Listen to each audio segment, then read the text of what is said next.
You know, Gordon Chang, the foreign minister, he rebuffed Blinken and he ridiculed Washington. How would you characterize the Chinese stance?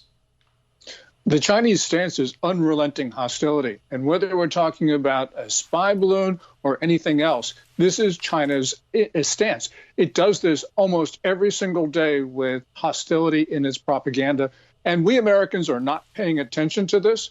In May 2019, they even declared a quote unquote people's war on us.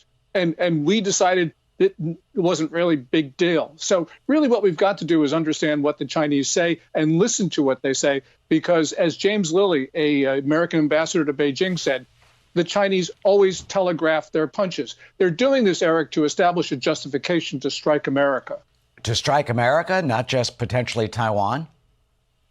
Yes. I mean, clearly what we saw was a balloon that went over our most sensitive military sites. This was Malmstrom, F.E. Warren, Minot, Offutt, and Whiteman Air Force bases, where we have our nuclear deterrent.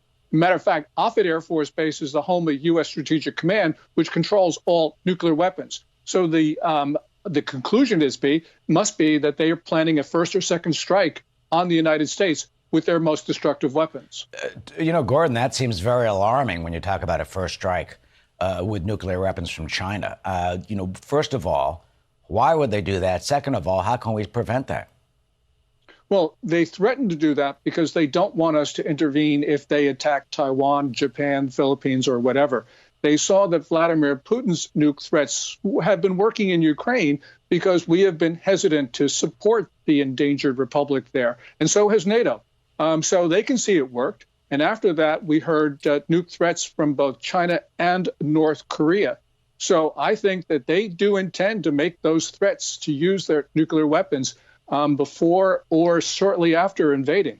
And speaking of Ukraine, Beijing apparently may start supplying lethal aid to Vladimir Putin for this horrendous invasion and the catastrophe that he has caused. What will that do, and how will that ramp up the tensions if Beijing does jump in?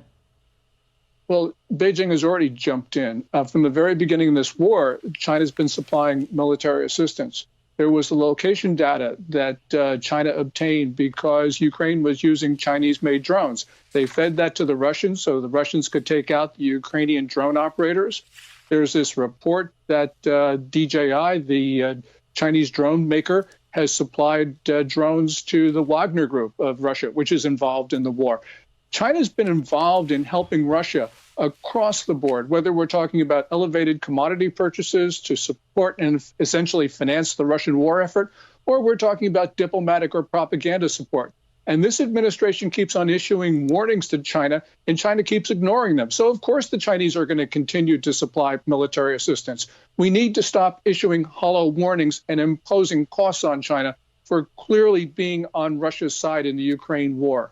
What type of price do you think that they should pay? What should we start doing? We just heard Nikki Haley in a soundbite a moment ago say that we need to be more aggressive in dealing with China. What would you suggest?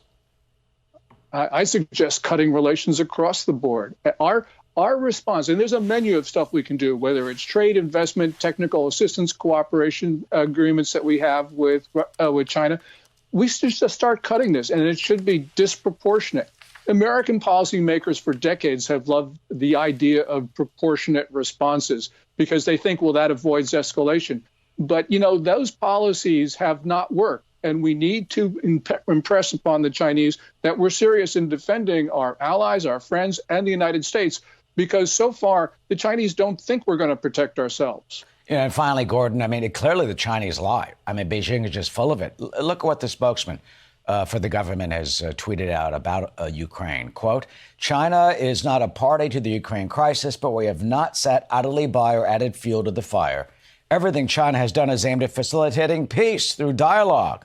Going on to say, for a safer world, the sovereignty and territorial integrity of all countries must be respected. The principle of sovereignty is the cornerstone of the contemporary international order. Talk about two-faced. Sovereignty when they send balloons over us? There's no question about it. And China obviously doesn't want Ukraine to protect its own sovereignty. You know, China actually green-lighted the Ukraine invasion, and that's evident from the 5,300-word joint statement that China and Russia issued on February 4th, just 20 days before Russia's invasion. That's when China and Russia declared their no limits partnership. And the Biden administration sees all that China is doing to support Russia and doesn't do anything. So, yes, the Chinese will continue to be on the other side, and they'll be there until we impose whatever cost. I'd love to cut trade. I'd love to cut investment. I'd love to cut technical cooperation. I'd love to close their 4 consulates in the U.S. We just need to cut back and show China that we're serious.